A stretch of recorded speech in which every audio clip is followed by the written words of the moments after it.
We're so excited that you decided to tune in for this event. My name is Timmy. And my name is Daniel.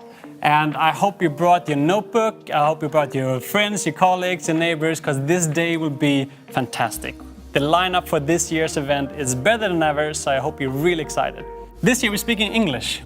Fairness Week. Yes. Why?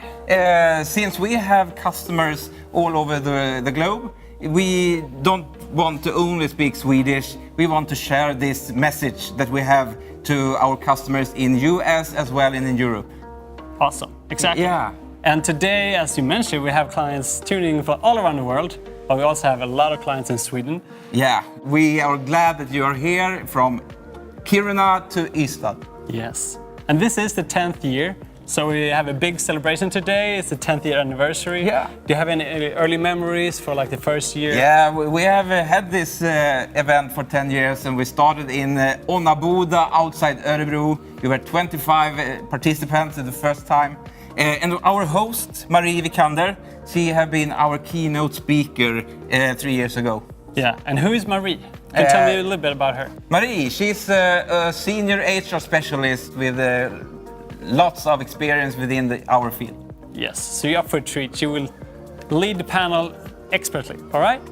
And for this week, we're not doing only one day this year, we do a full week. So register on the link you find, I think, somewhere here around. And we're gonna have lots of talks this week that you don't wanna miss, that the panel has prepared for you. So register so you don't miss anything, okay?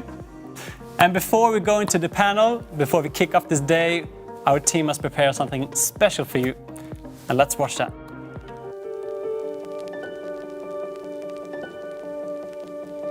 For centuries, the world has formed different views about women. History after history, we fought hard to make them understand who we truly are, who I truly am. They think they know me. They think they see me, but they fail to see what's inside of me. They see me as bossy, but why do they always assume the worst in me? They see me as a woman of color, but why do they make me feel like I don't belong? They see me as an Asian, but why do they limit my identity with my ethnicity? They see me as pretty, but why do they treat me less of my worth? They see me as a mom, but why do they think I'm incapable of having a career? They see me as a woman, but why do they have to define me by my gender? For too long, women have not been heard or believed if they dare to speak their truth to the power of those men. But their time is up. And it's time for us to let them see who we truly are.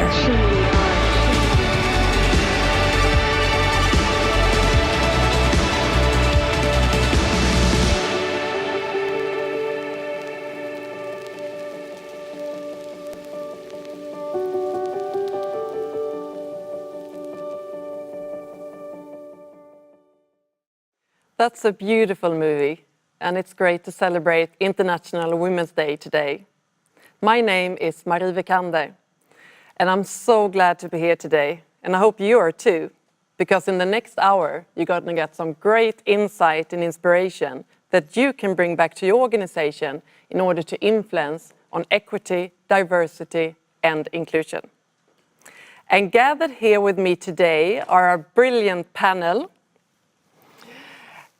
everyone very passionate and with deep knowledge about equity, diversity, and inclusion. And it's thanks to people like them who inspire, influence, and who tirelessly speaks about these topics that we can progress and become better and reducing and maybe one day even eliminating inequalities.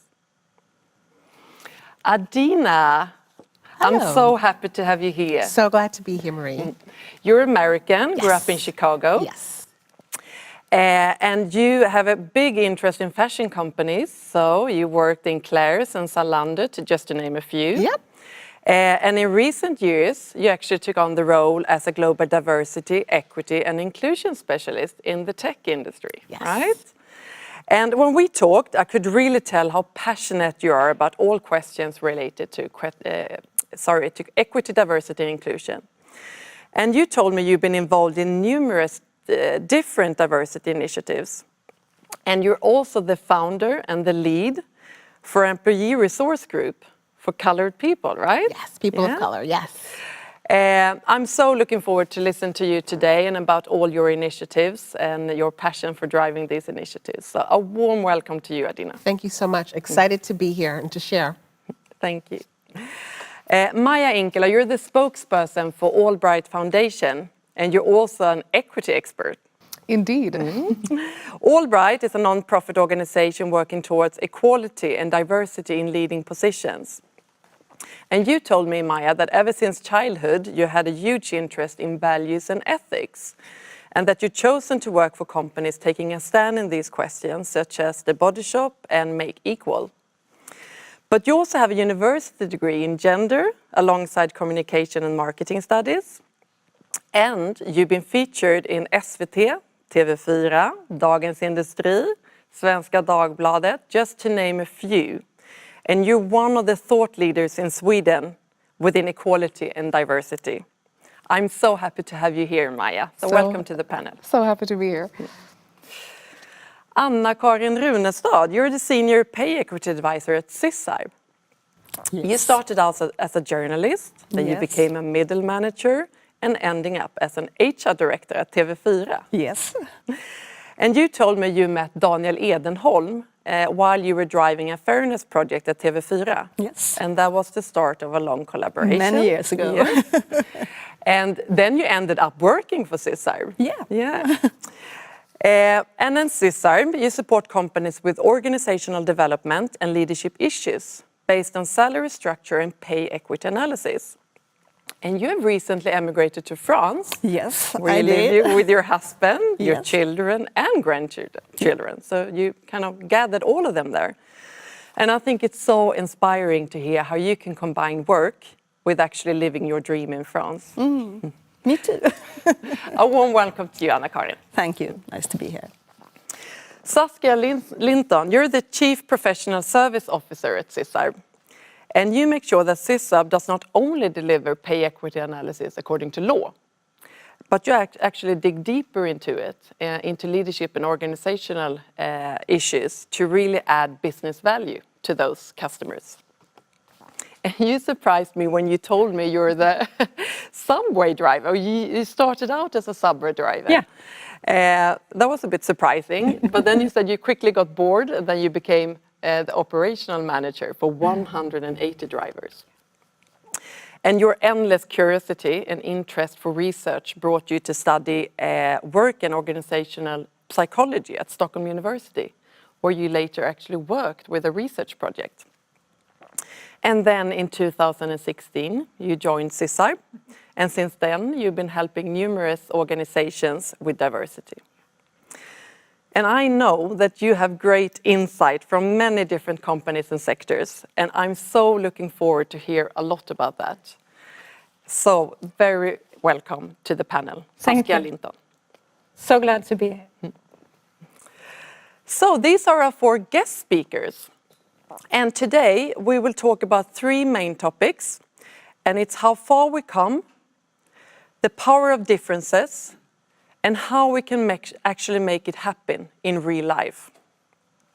But first, something that might be obvious to some of you, but far from everyone, and I think it's really important to actually clarify some differences between some words.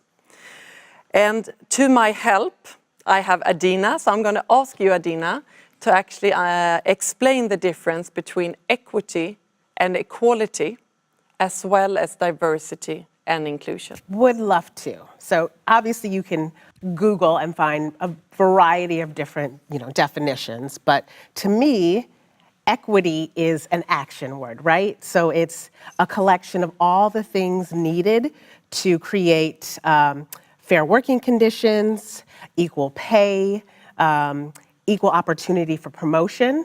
That is equity. It is the action of making sure all of those things are in place.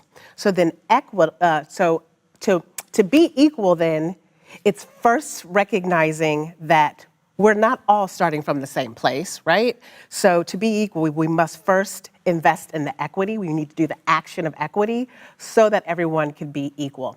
Actually, there's a perfect example of this. In the US, the government sent 4 N95 masks to every household in the US. So in theory, that was the equal thing to do. However, what if you're a household of 5 people? Is that equality? So equity is needed so that we are addressing the specific needs of people. And when it comes to diversity, the definition of diversity is all of the dimensions that make us different. So age, gender, sexual orientation, or ethnicity. And inclusion is also an action word, right? So it's being very intentional about recognizing those differences, being respectful of those differences, and having empathy. But also it's how we leverage that diversity, right? Diversity drives innovation. So it's particularly important when we're talking about inclusion to make sure that we're honoring people's differences, to leverage that to have a better place to work. Perfect. Thank you so much, Adina.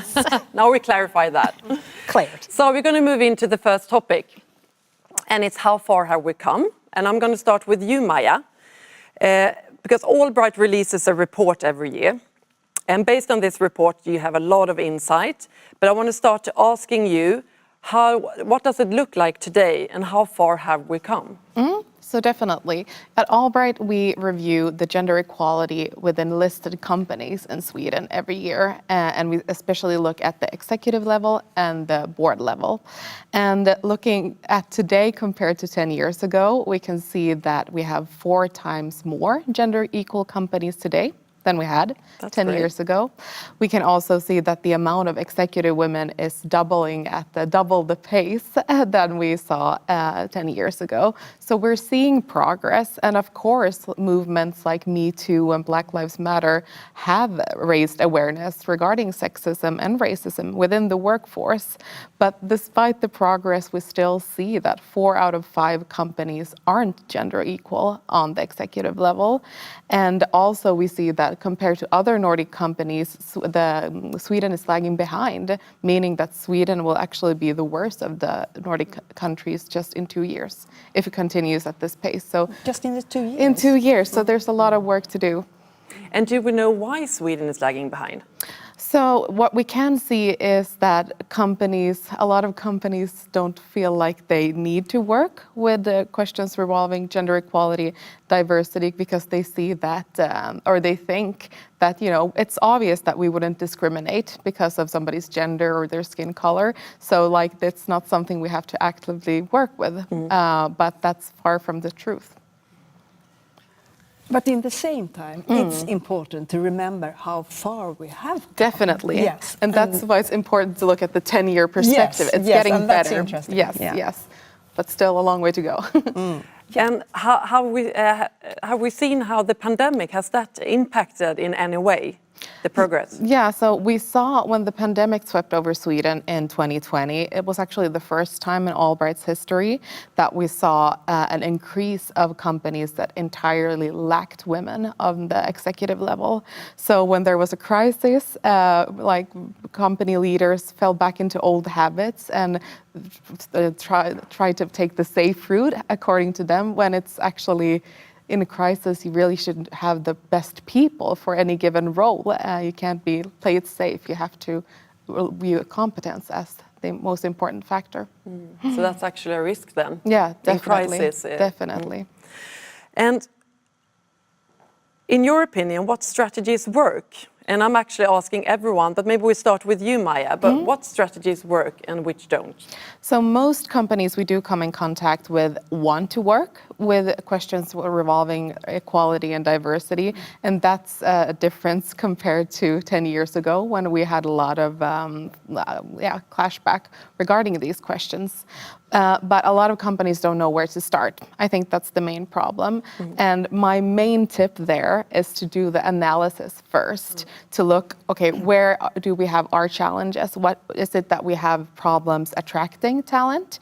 Or do we have problems retaining talent? Do we have problems with promotions, recruitment, culture? It can be tons of various things. So do the analysis first, because then you know where you have to put in the effort to make the change. Yeah, and kind of on that point about how we're recruiting and where we're recruiting, once you have that analysis, it's really thinking about not going back to the same well and expecting, I don't know, some kind of different water, right? And it's about really thinking about how we're speaking in the application process. Is that limiting? Like, is there some biases in how we're recruiting people, even when we just put out an ad for a job? Like, is it, is the language gender biased, or maybe leaves out people with different education levels, right? So it's even once you have that data, is going back and really being intentional about reworking how you're speaking to people that you want to recruit. Definitely.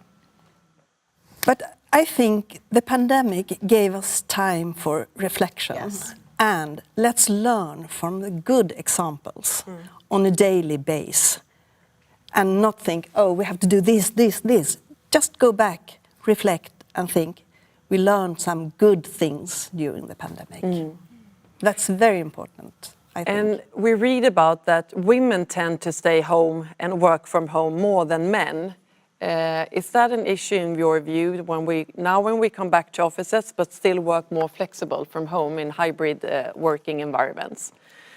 Is it a risk that women stay home more and that would impact equity and equality?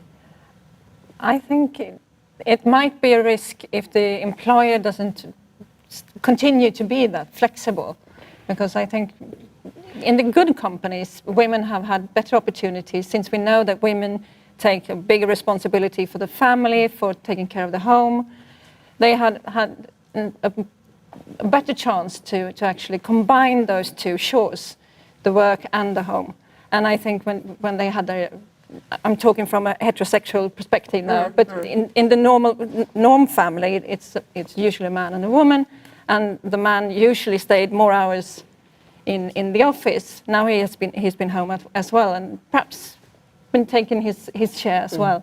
So if the companies are more flexible and learning the lesson from the pandemic and letting people work as they need to combine work and leisure time and their time at home, they will actually have this will be an opportunity for women to have a better working life. But if we just force people back to the office and say you have to sit on that chair by your desk, there might be a backlash for women again. So let's learn from we the have good to learn, examples. and we have to do something different now, since we're saying the pandemic's over. We're not sure yet. And might it be that they miss out on promotions, those who work from home? I think smart companies, I think people adjusted to the flexibility of the hybrid working environment. And I think if companies want to be competitive and can, retain great talent and attract new talent, they need to be flexible and recognize that this is the new way of working. Like, people want to have the option to, it was an unintentional benefit for a lot of people, but certainly like untraditional family structures, people with disabilities, to be able to have that flexibility. And I think a company that wants to be competitive should make it work. Yeah. Right?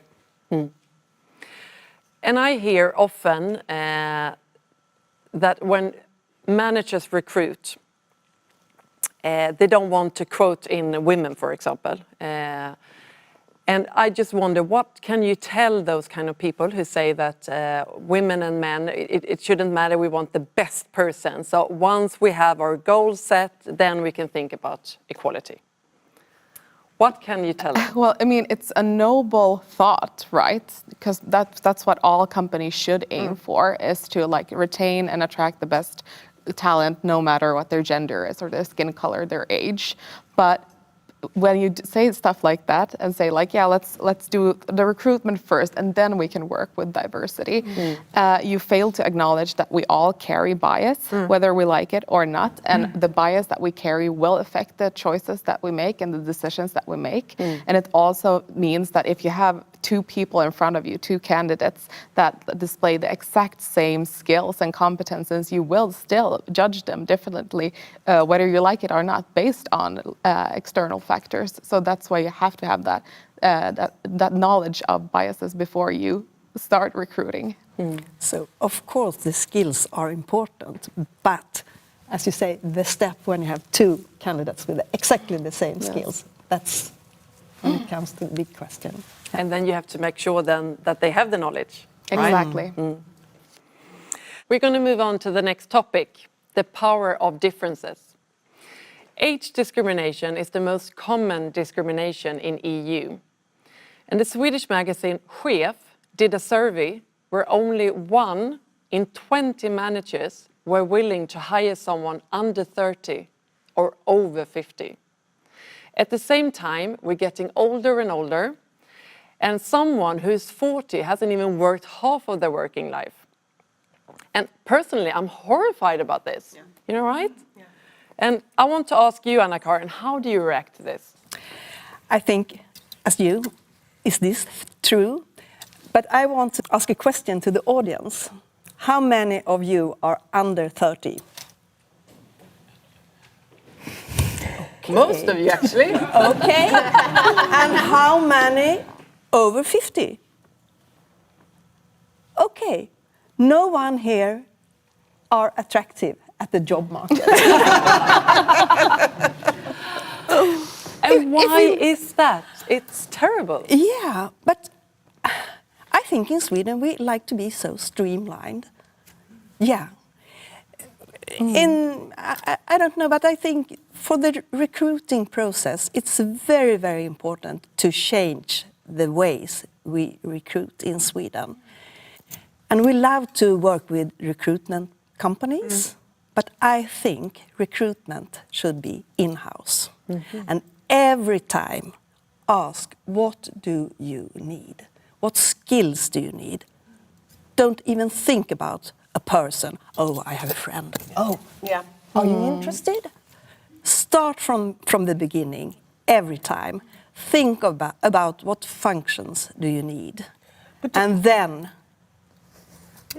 recruit. Sorry to interrupt you. I was going to say, do you think that when we take it back to in-house, I think one reason why people do have recruiting firms come in is to give like fresh perspective, and I wonder, particularly if you have a very homogeneous, workforce where everyone is kind of the same and is from the same background, if they're going to be able to have the ability to think outside the box when recruiting. If exactly what you said, it's like, oh, I know I have a friend. I think that probably happens more commonly when it's people who are the same versus someone coming in. But I think if you hire the status of the recruiters, something will happen. Yeah, and if you recruit a recruiter with lots of experience and a big network and decides to change the way of recruiting, you have to decide. Yes, and I think that's the biggest thing, is changing the way we recruit. I think a lot of, I shouldn't say a lot, but there are some tech companies who are doing blind applications, which I think we do. Okay, Saskia, tell us. We just started that. When we recruit to Sysarb, we have blind applications, and we make sure everyone does a test, because then you can test the skills of the person applying without knowing anything about them. And you shouldn't read the CV in advance. Perhaps you can have special questions, just checking out if do you have that degree that you need to have, or do you speak English, or do you speak Swedish, because you need to know that for the job. But otherwise, we do a test that is scientifically validated, and we move on with the recruitment after that test. And there's 100 years of research in this, so it feels quite as confident as it can. And what results do you see from using that? Has it changed the way you recruit? Yeah, I think it has. And it makes you look at people differently, because first you see, oh, this is a person with the right mindset and the right knowledge, and before you see what school did they go to. Oh, that prestigious school must be a better applicant. But you see, what can this person actually do? And then you see age, and then you see, when you meet someone in an interview, you have already pulled out the best ones. And then you meet them, and then you have a better perspective in that. And I think that's good, but you have to be brave to do that. Many companies, it's a little bit scary to work in that way. And actually, I know a good person, so yeah. I mean, I am. I would hire me. Yes, of course. Well, to those companies, you just have to tell them that it's a question of competence. Yes. Like you probably know a great CFO, Yes. but is it the absolutely best person for the role? Probably not. It's just someone you have in your network that you know that you're comfortable with, and that's not a drive force for innovation or creativity. So it starts with the recruiting process. And I think that's so important what you say, Annakarin, that you have to, when you need to recruit someone, go back to the beginning and investigate what do we actually need, because it might be a good time to change something in the organization. If Annakarin leaves Sysarb, we shouldn't think, where can we find another Annakarin? Because we won't. We need to see, okay, what do we need now? Where are we going? We might need something else. Yeah, so have in your mind, every time you recruit, let's start from the beginning. Which functions should we identify if we started the company from the beginning? When TV4 started 34 years ago, they had the possibility.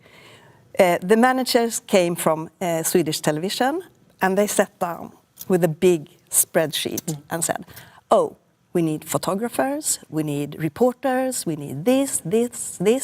And then they said, oh, let's look at age, gender, ethnic, everything. And maybe it's because TV4 is still a company with less age discrimination than SVT. If you look at the discussion in media. Because you started a long time ago with this. Maybe. Yeah, it's a matter of what method do you use when you recruit and when you organize your company. And there are good methods out there, but we need to start using them. And actually, if you want to do it by, the Swedish law is quite strict on discrimination. You're not allowed to discriminate in any way in a recruitment process. You actually need to do the testing. You need to do it this way. You need to set up the functions first so that you can make sure you don't possibly discriminate during the process. And now we talked a lot about that diversity increase business results and that it's good to recruit a diverse workforce. But we also know that it creates more tension, that it's really nice to have people who are the same as you, but in a group it becomes quite tense when you have a big diversity. But how can we deal with that? Give it time. Yes, time, and be brave. Do you dare to recruit someone that has better skills than you have, or older than you are, and things like that? Maybe if you say yes, it's good, but everyone doesn't dare to do that. I also think it's reframing the idea of like tension or disagreements, right? Like if we reframe it to, if we're gonna have a diverse workforce, everyone is not gonna agree, but it's about setting the tone for a safe space where people can disagree and dissent, and that be a good thing, keeping it about the business, not making it personal, but like focusing the conflict on the problem, right? Because at the end of the day, you want your company to be successful, you want your employees to be successful. So I think it's about reframing the idea that it's conflict versus like, this is going to drive innovation, right? You're not going to make any change if everybody in the room is nodding and agreeing, like, right? You want there to be some conflict, and that's not necessarily a bad thing. And I think if companies are smaller and they have a fear that someone will feel like, left out or excluded for voicing their differences, you can set up like anonymous ways for employees to submit their ideas. But I think we have to embrace the fact that we're not all going to get along, but if we're centering the project or the task at hand, all of these different ideas is actually going to be better in the long run for the company. Yeah, that's a great point, Adina. Exactly, and it does demand more from managers. Definitely, it can't be. You can't have managers that are scared of the friction and like not the conflict, but the decision-making progress. Let's call it that. It does demand more, and you have to know that when going into working with diversity and inclusion. And maybe many are afraid, but then they just have to learn to deal with it, right? It's not personal. Like I don't know. As long as you're not calling me names, but you're just like passionate. Like, have you been in a room where you're just like passionate about a project? Like, yeah, no. It's like that is. Why wouldn't you want that, right? Like that to me is the best part about working some places that let's call it fun friction. Yeah. Good word. Let's use that word. I will use that. But it will take some more time, and if you want all the decisions to be done in like 2 minutes, it won't work. Right. But if you want to be innovative and you want to actually go somewhere, you need to take that time. Maija, I'm actually going to ask you now. We talk a lot about equality between men and women, and we talked about age now as well, but not so much about other discriminatory grounds. And why is that? My understanding is that we do talk a lot about diversity in Sweden. It's a buzzword. We say diversity this and diversity that, but there's not a lot of action behind the words, and there's not a common understanding of what diversity actually means. So you can say like, oh, diversity is important for us, but then there's, okay, what do you do to increase diversity and inclusion? Yeah, nothing. We had I don't know, a lecturer come in and talk about the subject. So I think like we do talk about it, but there needs to be more action behind those words. And a reason we talk so much about gender equality, we at Allbright also talk about gender equality, is because we have so much data on it. So in a Swedish context, we can say that 9 out of 10 CEOs are men, despite the fact that women have been at majority at universities since the 70s. So like something is happening there. Like we're not taking care of all the competent people that exist in Sweden. But when it comes to data, when it comes to other discriminatory grounds, we don't have that. So it's harder to pinpoint the problem, to say, this is how it actually looks like, and this is what we need to do to change. So data is always a good measure to get things going and get change happening. And how do we deal with that? Because some of them we can't follow, we're not allowed to. So at Allbright, we talk a lot about equality data, which is a method that you can use. It's a method it's about you yourself can identify how you want to identify based on the 7 grounds of discrimination. You can decide if you want to answer questions. You can decide if you don't want to answer questions. It's all anonymous. And when we work with this method, we usually we have less problems than we would have anticipated, because the talk regarding this is about like, oh, we can't do that in Sweden, but when we do it at companies, we can do it, and it's usually fine, because people want to give out this data if they know it's going towards working towards more inclusion and equity. So that's the method that we use. And I'm just gonna on a last question here before we move topic. I just want to touch on intersectionality. It's something that we hear more and more about. And I want to ask you, Saskia, how would you describe intersectionality for the audience?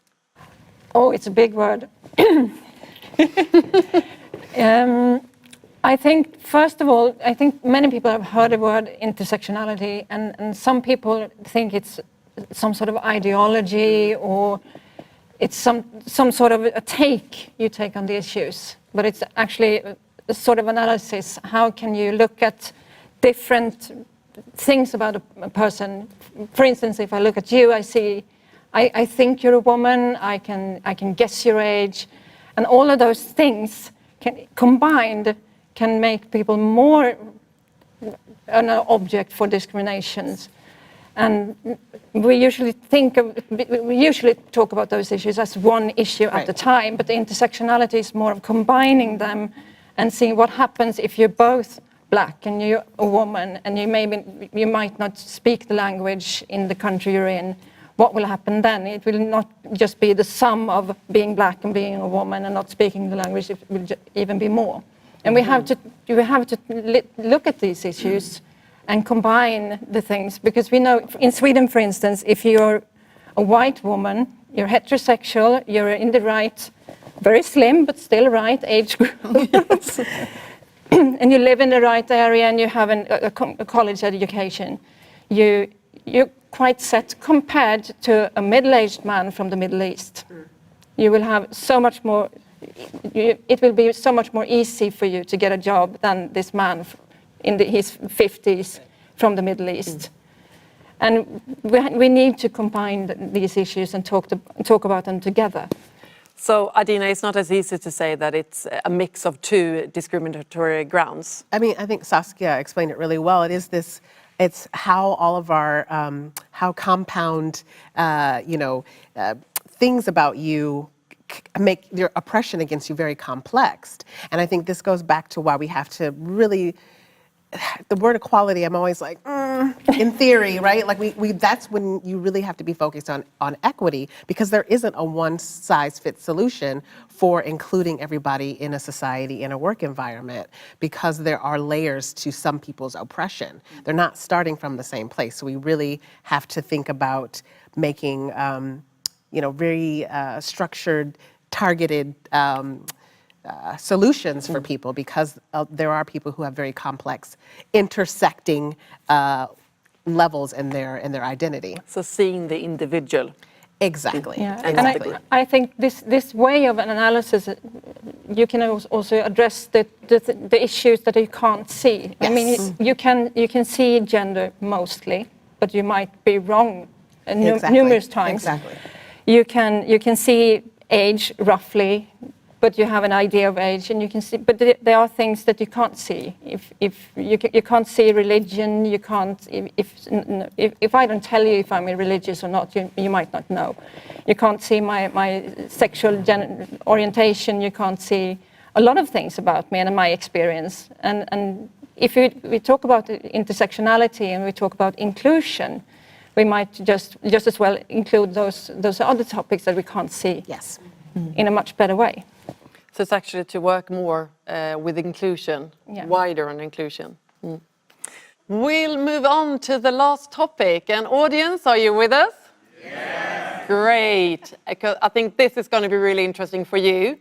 It's how do we actually make it happen in reality? And I will start with you, Adina. You've initiated and led some employee groups. And would you mind sharing with us what you did? Yeah, so just to tell you what an employee resource group is, or a colleague resource group, it is a voluntary employee-led space that usually, or that oftentimes focuses on a particular underrepresented or marginalized group within the community. Those are usually reflected in an organization. So a lot of times, some popular employee resource groups are ones for LGBTQI folks, Black, Indigenous people, there's all faith, caregivers, and it's a way for people who have similar lived experiences to discuss ways an organization can create more visibility for them, but also for them to articulate what it is specifically they need to feel included and feel a sense of belonging. At Zalando, it's actually a perfect example of they started their employee resource groups, and I'm using Zalando because they are a European-based, they're based in Germany, company, and I think oftentimes when we hear about employee resource groups or colleagues groups, it's coming from the US. But they're an example of an organization based in Europe that has, I believe, like 11 or 15 employee resource groups.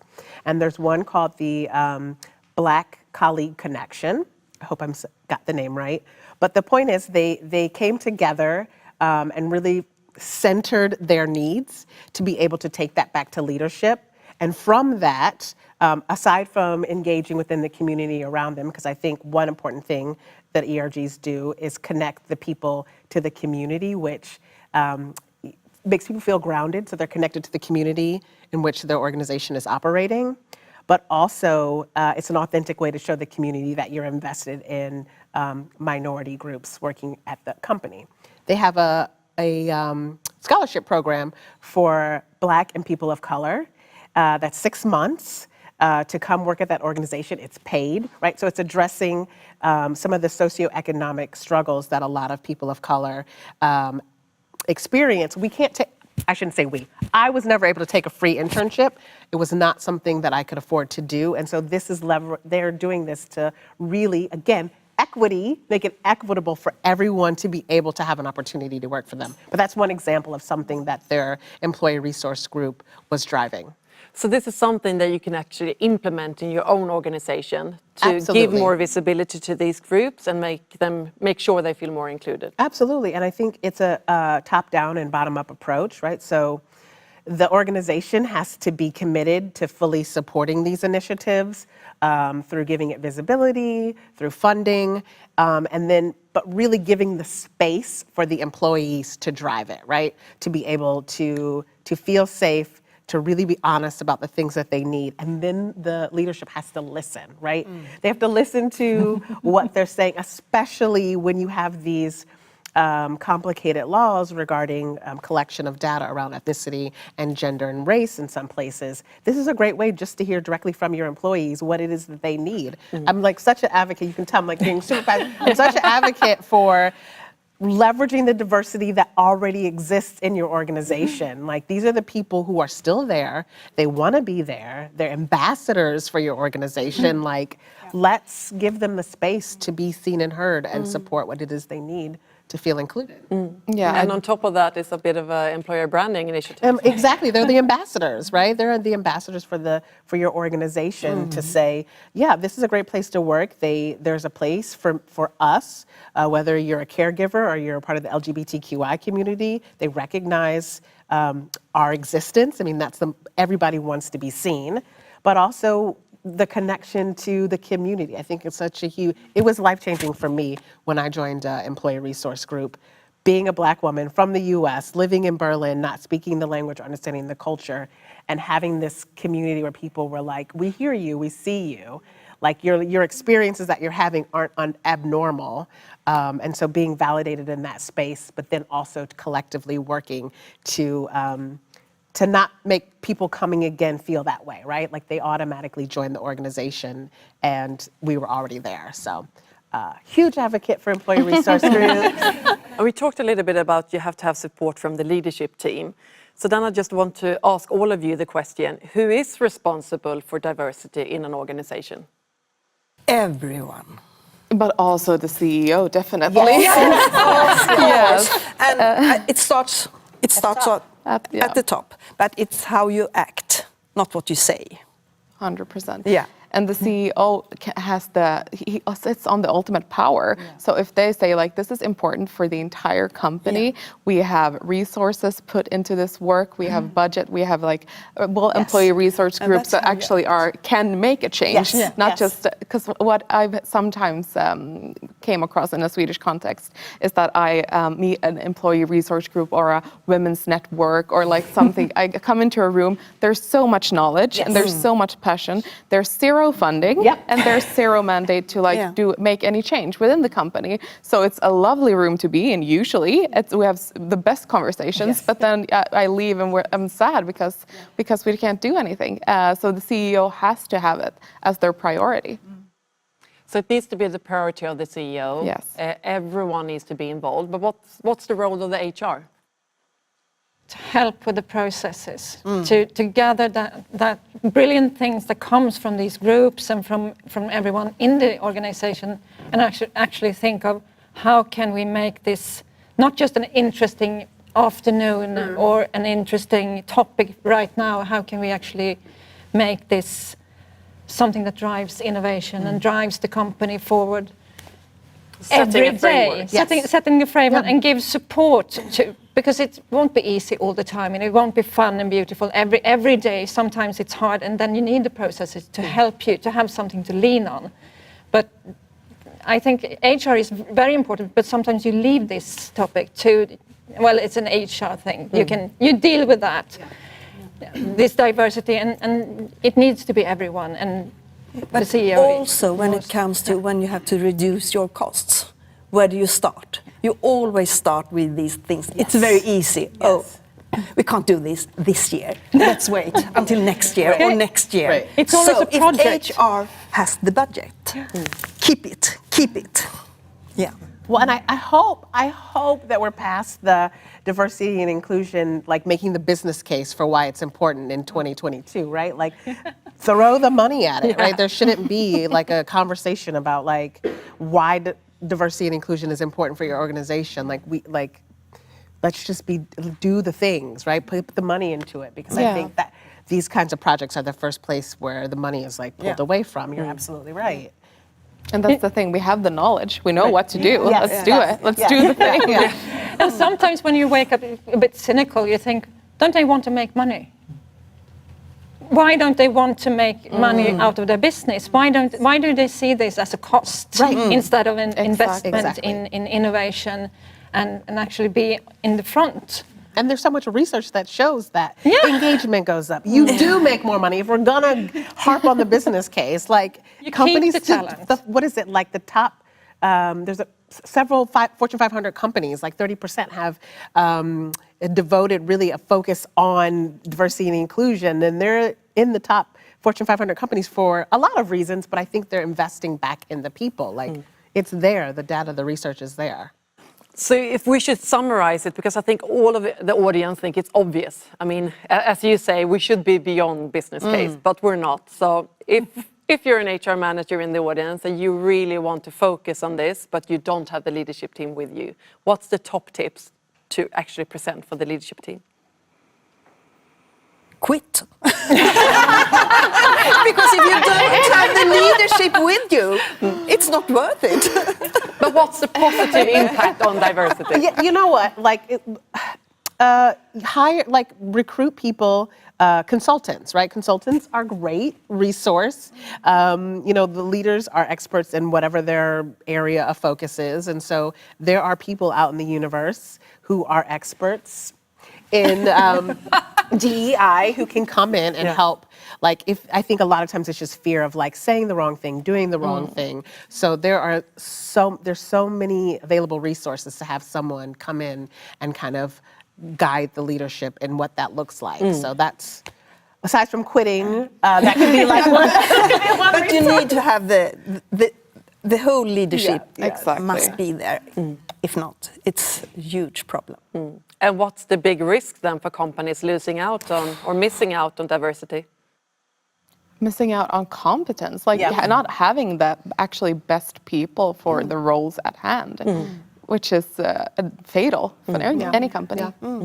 And the combined competence that will happen when you combine people with different experience and different backgrounds, you will have another competence which you can't learn that in the university. It happens in the room when you put people together, and you will miss out on that if you put 16 Anders in an office. We often talk about that in Sweden. You have more people named Anders or I can't remember the word. Oh, you know that. I know. It's our report. No, we have more. So Anders is the most common name among CEOs in the executive teams, in the boards. Really? And yes, it's still. And at one point we had more Anders than women in executive management. I think we're past that now. Yay! But it's still a lot of name. It's still a lot of Anders up there. Yeah. But you need to combine different people to, and you can't recruit that. You can't put out one ad and do one recruitment to get that extra competence that people bring to 10 years, and we have to think 10 years ahead. But what goal do we have in 10 years? And there's things that every company can do right now, because we have this law. In Sweden we have this law about active measures. So just start with that. There's a few steps. You have to do some investigation in your organization and just look at what's our first step. Start with that, and you make it simple. So if you have that CEO who's reluctant and think it's very expensive, but show him. I assume it's a him, maybe. but show that CEO the law. Yeah. You actually have to work with these issues, and there's guidance in the law, and it's not that hard. Just start somewhere. And just finishing up, I have one last question. And it's actually for Annakarin and Saskia, because I know that Sysarb, you've done plenty of pay equity analysis. You have a lot of data to look back on. And what conclusions can you draw when it comes to differences in pay between different groups from that data? I think the obvious one is we can confirm all the other reports on pay equity when it comes to women and men, because that's what the pay equity analysis is all about. But when we help companies with these analysis, we also talk with the companies, of course, and then we can tell that even the companies that worked a lot with diversity, sometimes it's very diverse at the bottom. Yeah. And we still see that, but we don't have the data. So you don't have the data, but you can see some... Yeah, because we learn to know our customers and or our clients. So, and we hear so many things. So just have your ears open, and then you check the diversity, the pay checks, everything like that. But then you can take the next step and just listen to the organization and help them to take the first little step. And then you came back 1 year later, and often they have done a lot of small steps.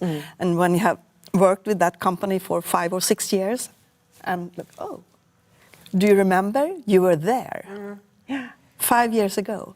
And what have we learned? What have we done? And it makes it a great, big step. And it's interesting to see how much you can actually do. You do the analysis from a gender perspective, but when you start to take those active measures to close the wage gap between men and women, you actually, at the same time, when you are more inclusive, you will be more inclusive to other groups as well. Because when you do things about your recruitment, it will benefit other groups as well. So when we come back and we look into those data another year, we see, well, it's more diverse. Not just more women in leadership, it's more diverse in any group. With small steps. Yeah. And they talk differently. It's a culture thing. And I can really say, and I'm proud of it, because those companies that do the gender analysis regarding pay, they work with these issues, and they include more. And they have a better culture with better health. Yeah, thank you. I could go on for hours talking to you. It's a really interesting discussion, but we're conscious about time, and I know we have some questions from the audience as well. So this has been a great discussion. Thank you so much. Thank you. Thank you. Thank you. Thank you.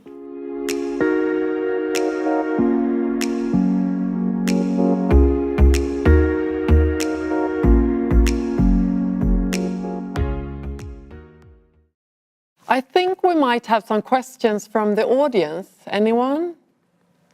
Yes, please go ahead. Hello, my name is Anne-Marie, and I have a question to Annakarin.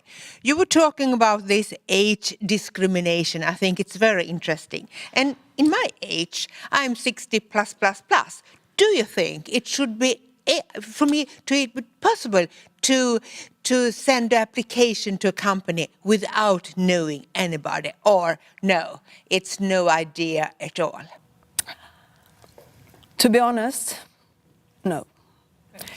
That's the short answer. But of course, I have examples from small companies that I work with. They are more interested to this diversity at the workplace. So I think, yes, of course, you shall apply. But I think, as we talked about earlier, with big organizations, and as we said, how many managers are willing to hire a person under 30 and over 50? 1 of 20? So you have to think about your recruitment policy. And this blind what do you say, blind spot. Yeah. I think that's a very good idea. Yeah. But then you have to be brave. And I don't think every organization are that brave. But yeah, so the easy answer is no. But of course, everyone should be, can apply for a job they are interested in. And if it's a modern, brave organization, you will be their next employee. Thank you. Any more questions from the audience? Yes. Hi, I'm Roger. I have a question for Adina. You mentioned about employee resource groups. Really inspiring. Thank you. I would like to start today.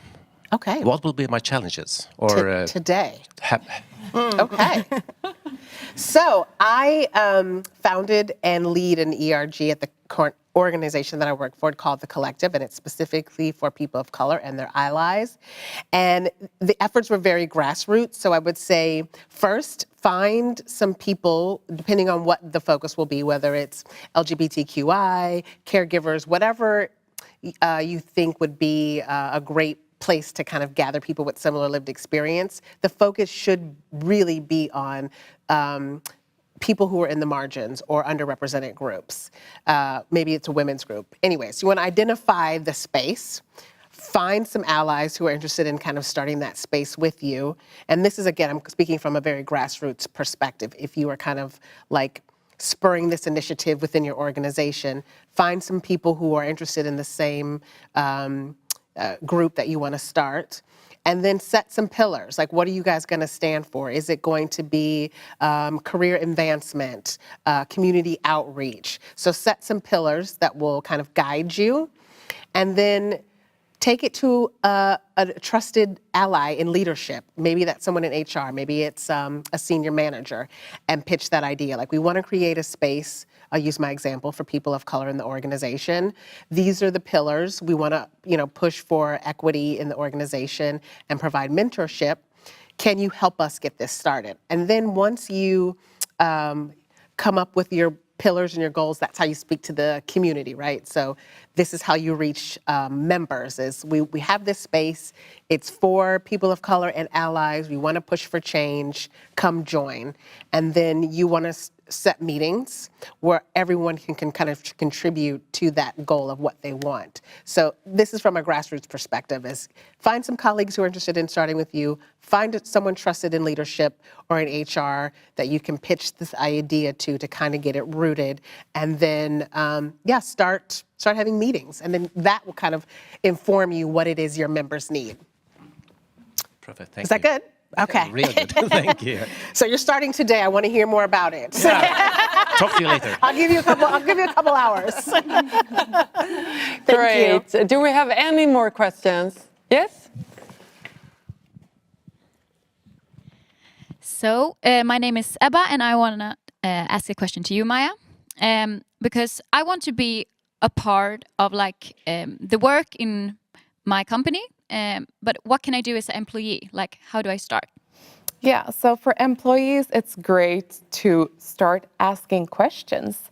I know that people have actually used our reports from Allbright when they've been in recruitment processes, saying things like, okay, so your company doesn't have great representation on the executive level. How are you working towards changing this? And if you're already within the company, you can do the same thing. You can speak to your managers and say, okay, what are our actions for increased diversity and equity, and how do you work towards it? Because usually when there isn't any work in place, it's a great thinker for managers, like, oh, okay, this is something that's important for our employees, so we need to get things going, because otherwise we might lose our talent. Is that a good Very good, answer? thank you. That was the last question. Then I would like to take this opportunity to thank our great panel for this amazing session. It's been really, really interesting. Thank you so much for coming here. Been a pleasure. Thank you. Thank you. Thank you.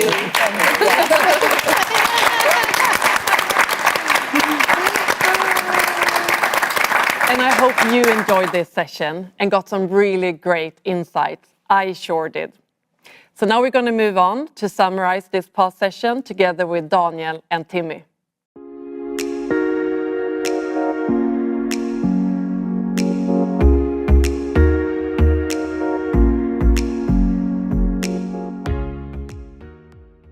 What a great day, Daniel. How great wasn't that? Oh, this so was many awesome. takeaway. Yes, my notebook is filled. Yeah, my paper as well. Yeah, awesome. Hey, Marie, can you come join us for this hi. short after convo? First of all, Marie, great job. Thank you, thank you. That you was part of this. You were awesome. Sysarb family. Thank you, and it's all thanks to our brilliant speakers. Yeah. So many amazing insights, right? Yeah. And what experience they had and shared with us. Yeah. Yeah. And I agree that you said at the end that we could continue for another hour because this was so good. Yeah, so, definitely. So let's redo this next year, all right? Yeah. Yeah. But I'm curious, for both of you, after this conversation, the panel, what do you take away from this day? Ooh. Was it top 3 or top 1, three? top 10? Where should we start? I think about the first line when you asked Adina about the equity and what does it mean? Yeah. And equity is an action word, she said. It's not ideology, but it's action, to do something. Yeah. And to see the individual, not the group, but the individual. Yeah. So the definition of equity gave me, it was a new perspective.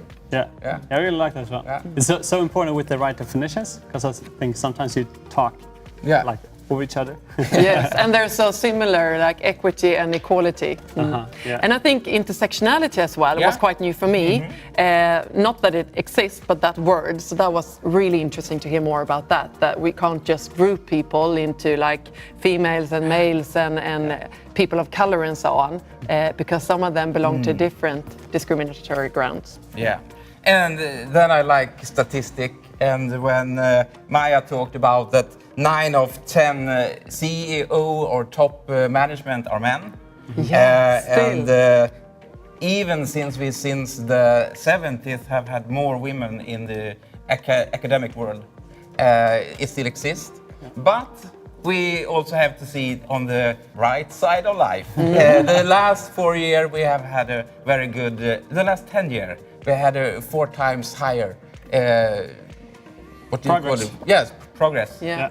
And that's it's a positive progress. It's positive progress, but we have lots of things to do. Yeah. My favorite is fun friction. I'm gonna put that on sometime. That could be a great LinkedIn post. Yes. I mean, for me as a manager, I mean, to be brave in recruitment, and I think repetition is the mother of skill. So I mean, even if I work at Sysarb, been doing so for 2 years, I mean, you need to repeat this so many times over. And be brave, fun friction. That's great. I have another question I think is a really good one. It's for you, Daniel. But also for you, Marie, I guess. But we talked a lot about D&I, diversity and inclusion today. Yeah. And I wonder, is D&I a question only for like larger companies? Or, I mean, you represent as a CEO for a really small company, 45 employees. Yeah. But is this a question only for larger companies? Or No, what's your take? it's definitely a question for us. I mean, we are 45% today, and maybe within next year we will be 60. We have the possibility to really do work with D&I. It's, I mean, when we recruit the next 5, the next 10, of course we can make the change we need. Yeah. And I think it might be a greater challenge for big companies because it takes longer time and you have more employees. But I mean, it's a question for all companies. And Daniel, as a CEO for Sysarb, you've been doing this is the 10th consecutive year you're doing Sysarb-dagen or now Fairness Week, and it's going to be some celebration then today. Yeah, exactly. We love to celebrate, right? It's cake. But you've been working with this topic for like 17 years as a CEO for this company. But is there anything like practical that you take away, like tomorrow or next week that we will apply in our company? I mean, are you, how to say it, like you've been working with this so long? Are you the expert or is this a perfect? That might be a tough question. Yeah, it's a tough question. We are definitely, we know this area, but it's so easy to make mistakes. Yeah. And to hear this panel and to learn and listen to other, we got the tools to improve our own work. So when we, as Saskia told the audience, we have just started with a new way of recruitment, and so we will step up level for level. So I think Annakarin told small steps of improvement will make a large step within a couple of years. So we will definitely learn from this panel and the discussion today. And is it a challenge for you being based in Arboga to have a more diverse team? Because the talent pool might not... It's not that large as it is in Stockholm, you mean? Yes, that's what I mean. And I think lots of you in the audience as well are... The audience are not only from Stockholm, but along from the countryside.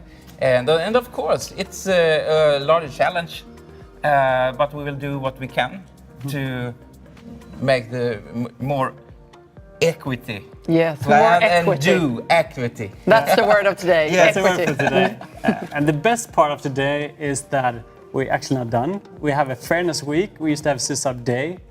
So we have the full week. So if you haven't checked in all our platforms, please do. And I think we're gonna wrap up. And don't miss anything on our channels. So follow Sysarb and have an awesome day.